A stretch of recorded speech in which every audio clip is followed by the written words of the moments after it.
You're listening here to an alien spacecraft from the Pleiades star cluster arriving over the forests of northern Switzerland. If a rural caretaker, Edward Billy Meyer, who produced the recording, is telling the truth. Billy Meyer, now a recluse, is prominent among a number of people in different countries who have claimed friendly contacts with beings alien to our planet. Another is Claude Ryle, a former French motor racing driver, who says he first encountered advanced humans from another part of our galaxy in a remote area of central France. I saw in the sky a very strong flashing light, and then something like a flattened bell made of a very shining silver metal appeared and was slowly coming down, and without any noise. So, and it stopped at about 30 meters from me. Then a trapdoor was slowly opened, and a small human being appeared and came straight to me. And first thing I was watching his hands, and I was a little bit relaxed by the fact he had no gun, no weapons. If there was any gun, I think I would run and escape from this place.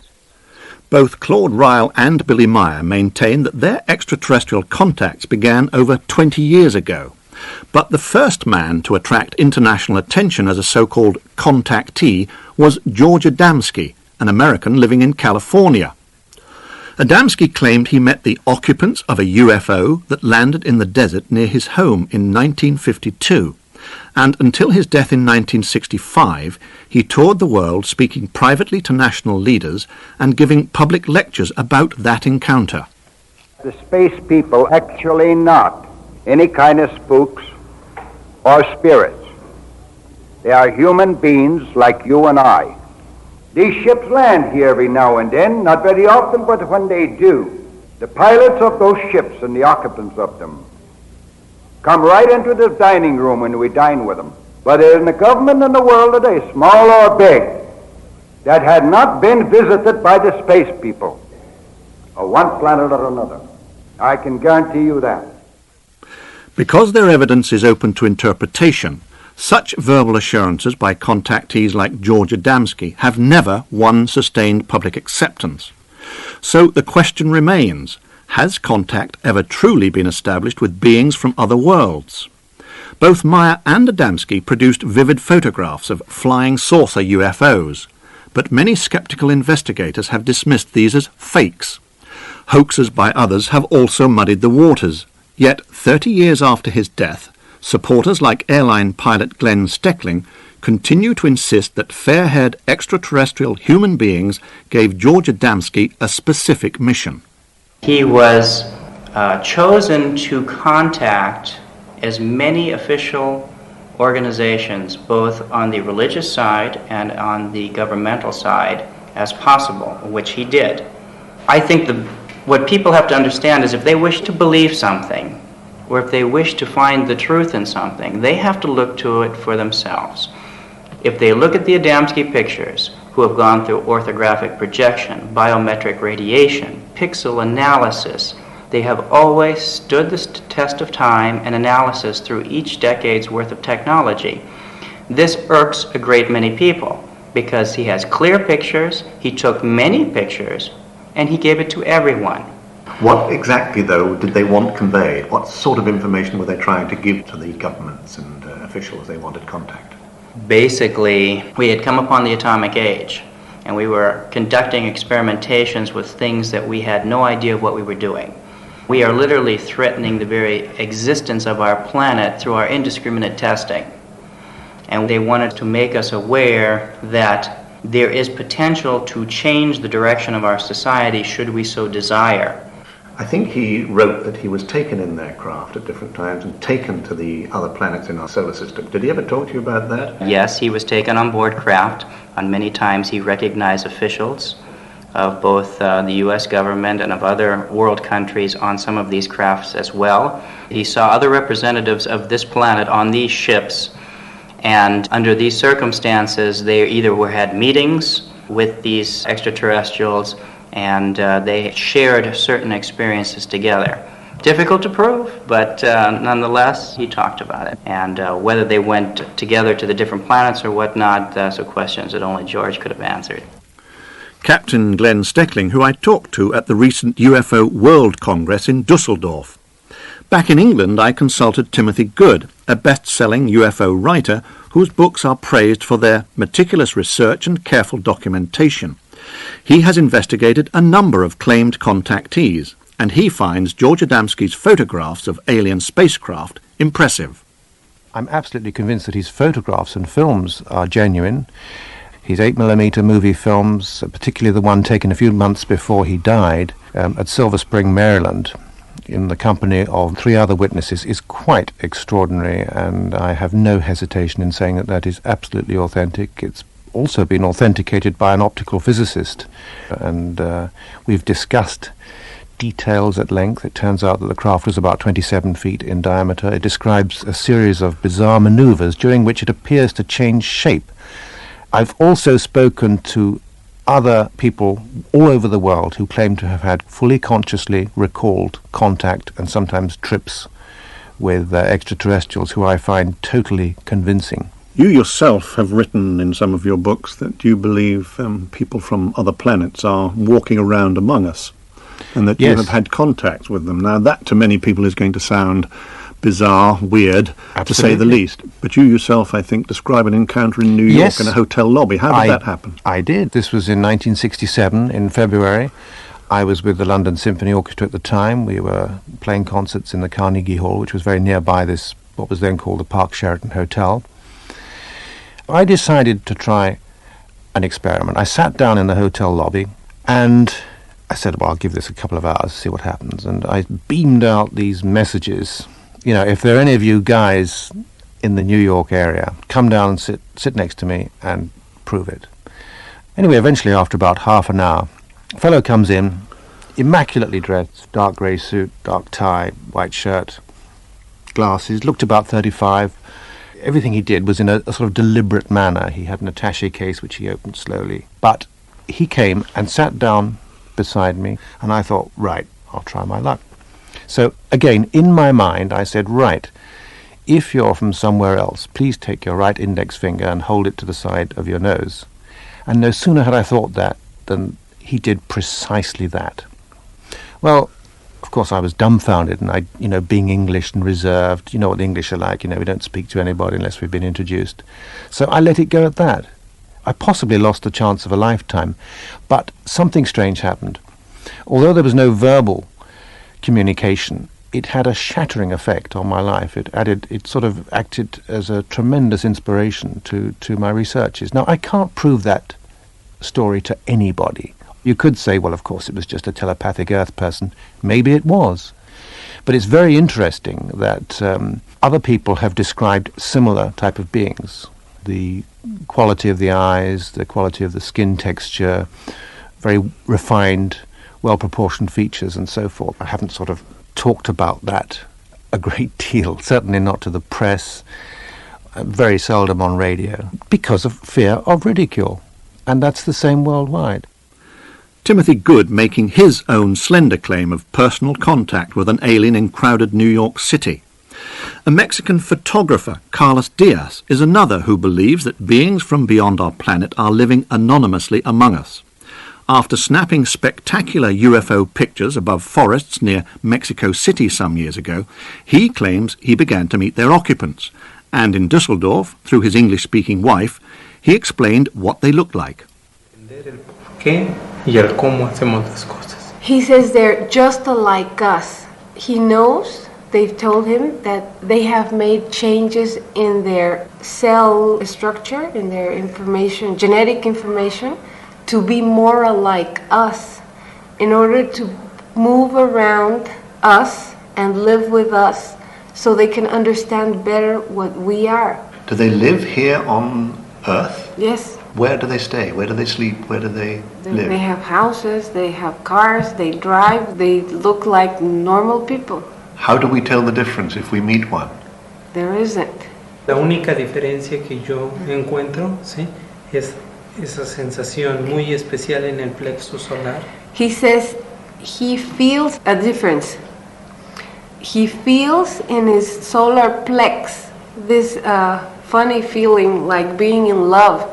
So we can be in the supermarket, and then when he begins to feel that feeling, He turns around and he might see one and they just wave at him and they go each one their way.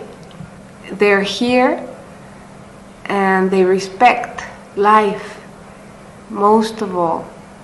So there is nothing to be afraid of. What is the result of all these extraordinary experiences which you're having, Carlos? What has it all led to? Why are you here at this Congress? I am here now because I want to open people's mind for people to act for the preservation of life on our planet.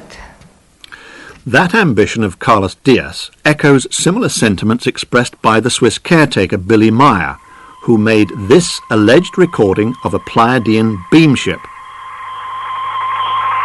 But because ufologists have often accused him of perpetrating various hoaxes, the reclusive Meyer will no longer speak to journalists.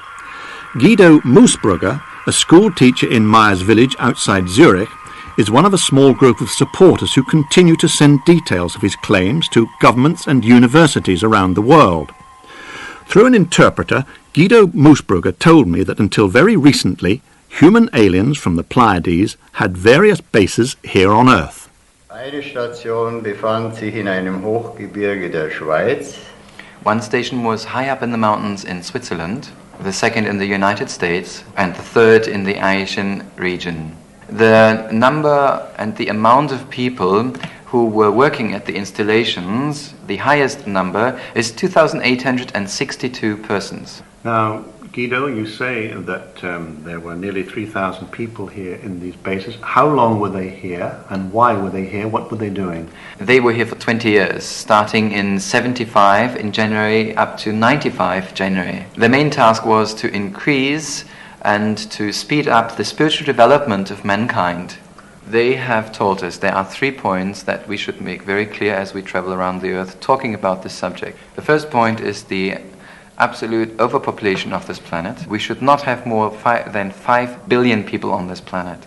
Second point is the nuclear power, which is much more destructive and dangerous than what the governments tell us. Die sogenannten friedlichen Atomkraftwerke. Because there's radiation that scientists cannot measure. And the third point? The general pollution of the planet Earth. The water, the air. They have a very specific interest concerning Earth. Skepticism about contact reports is widespread because such claimed experiences are subjective and exclusive.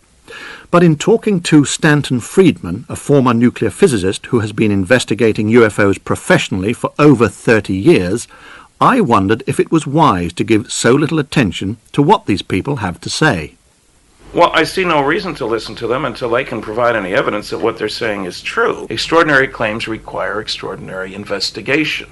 When I hear somebody tell me, well, I'm sure he was telling the truth because he was so sincere, I say, throw that out. Give me evidence. Don't tell me about sincerity. It's not good enough. I'm not saying that everything these guys are saying is nonsense, so who would disagree with the fact that we should do a better job of protecting our planet?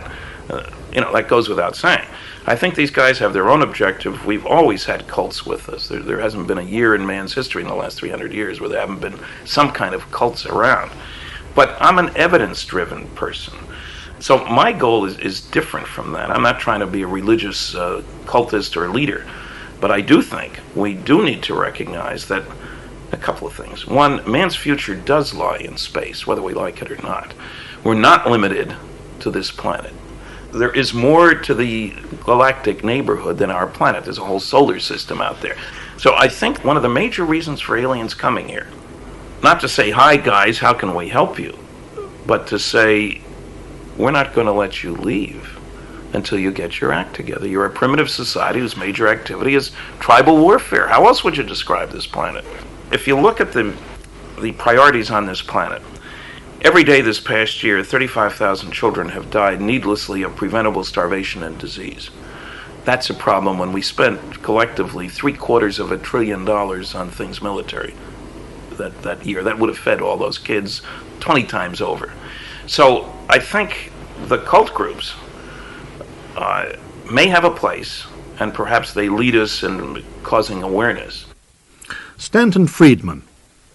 Helping to increase awareness of the cosmic dimension to our lives is certainly the confessed intention of Claude Ryle.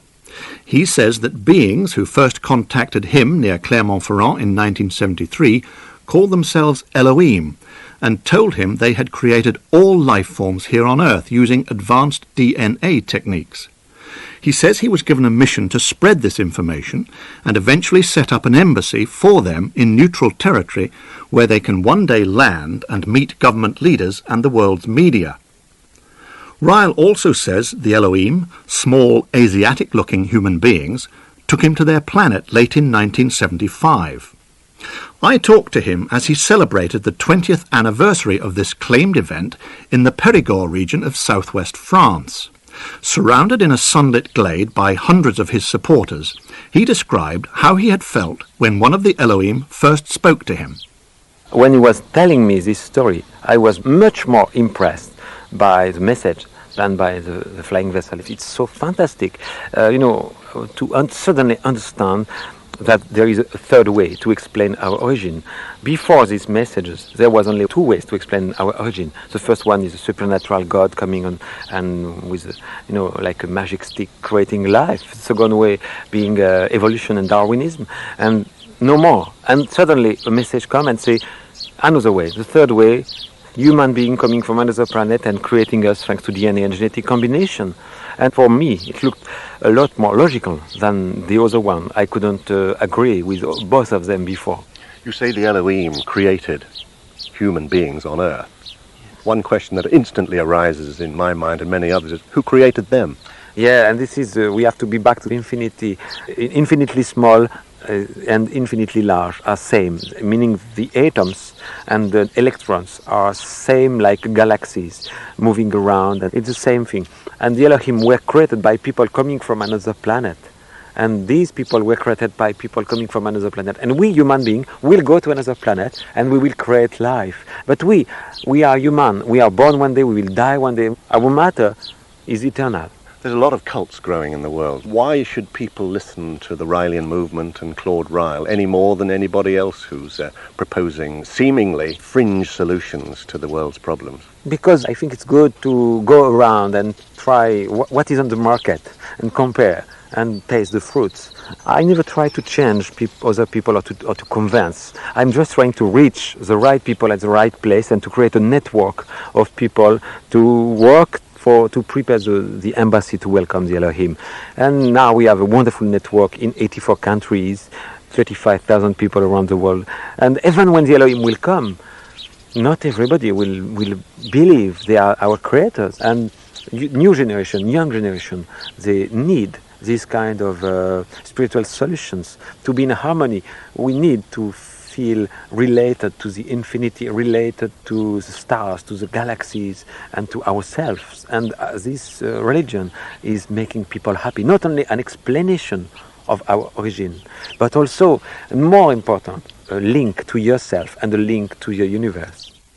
Claude Ryle has never produced photographs or any other physical evidence, but he has written books about his claimed experiences which make clear that his organization's mission is religious and that he sees his own role as messianic. He also says he brought back meditation techniques which he teaches at seminars around the world to help people become more aware of their relationship with the cosmos.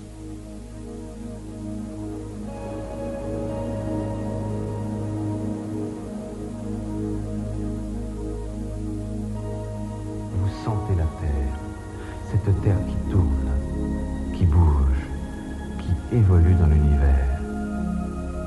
Ce vaisseau spatial qui est notre planète.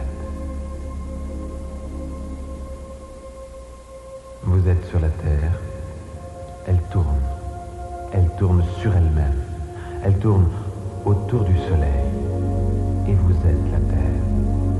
Vous êtes des fragments de la Terre qui se sont assemblés pour former ce que vous êtes.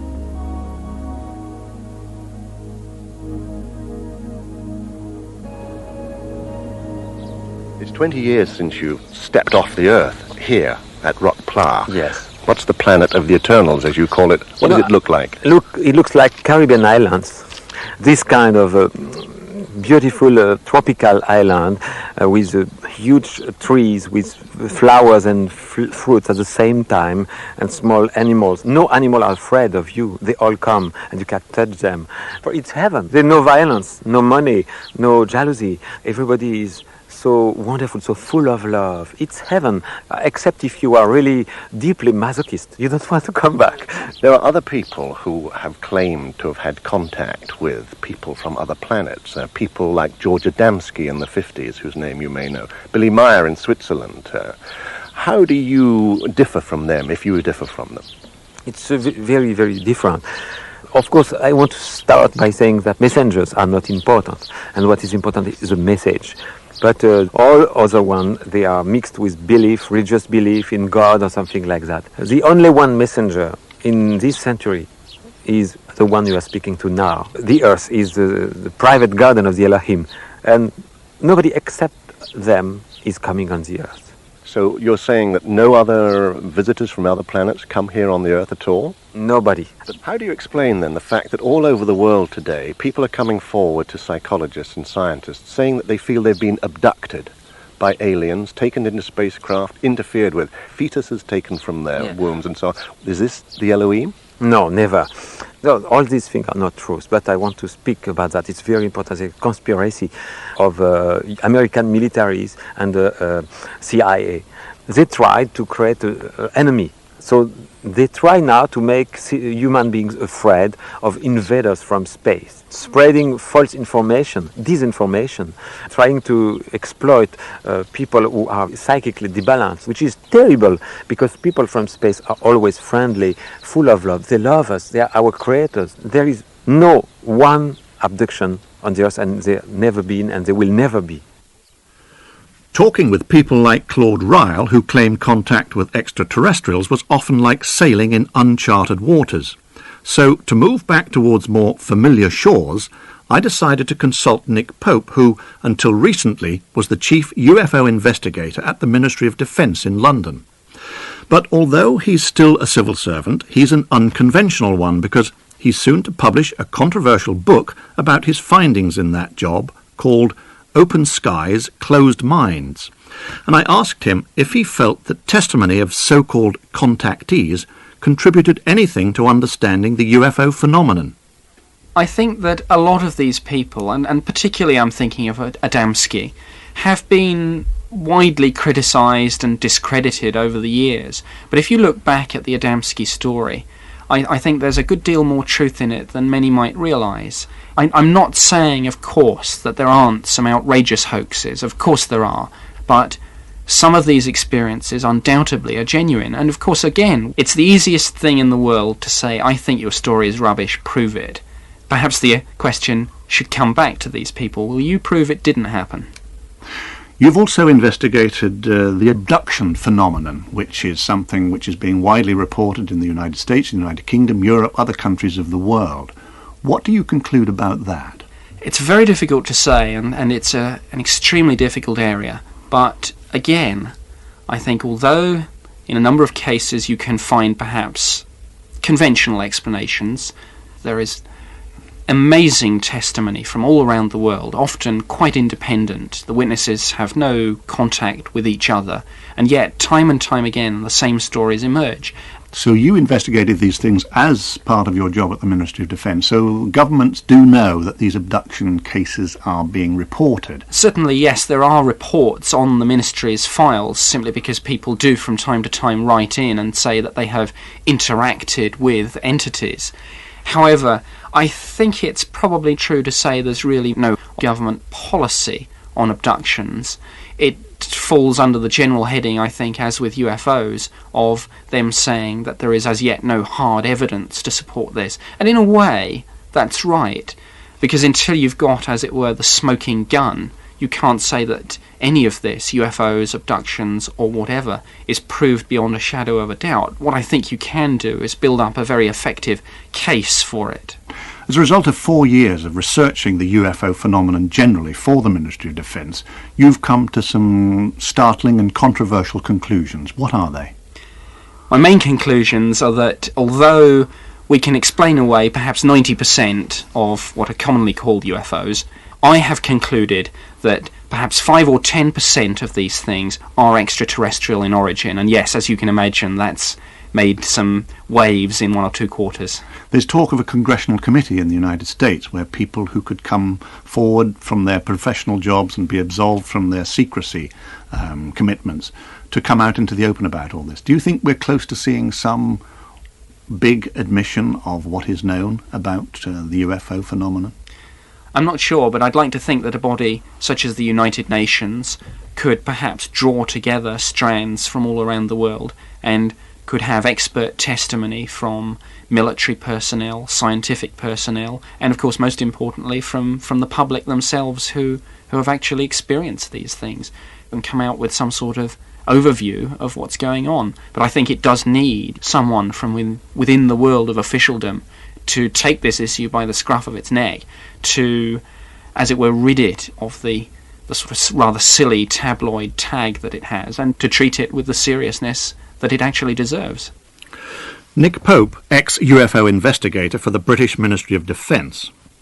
At the end of my own investigation, I personally feel sure that extraterrestrial craft are visiting us. Why they're coming, where they're from, and who's inside them is very much open to conjecture.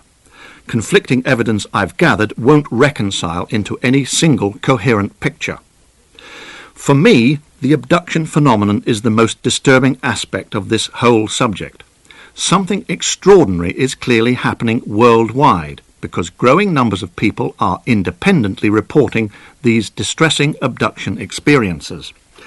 But I can't yet define, even for myself, what's behind these reports. Some important explanatory element seems to be missing. So I believe coordinated, compassionate international research into the abduction enigma is urgently needed. But these abduction stories aside, do we already have civilized contact with alien beings? However fantastic this might sound, after weighing all the evidence carefully, I'm convinced that some contacts have already taken place, both with private individuals and at high official levels. Of course, there's no outright public proof, but the official contacts and much more besides can, I believe, have been concealed by our obsessively secretive governments. In coming to these conclusions, I don't want to try and tell you what to think. It's up to each and every one of us to test out for ourselves what is fact, fiction or fantasy on this vitally important subject. But if we're going to uncover the ultimate truth about UFOs, we must all go on asking our own questions.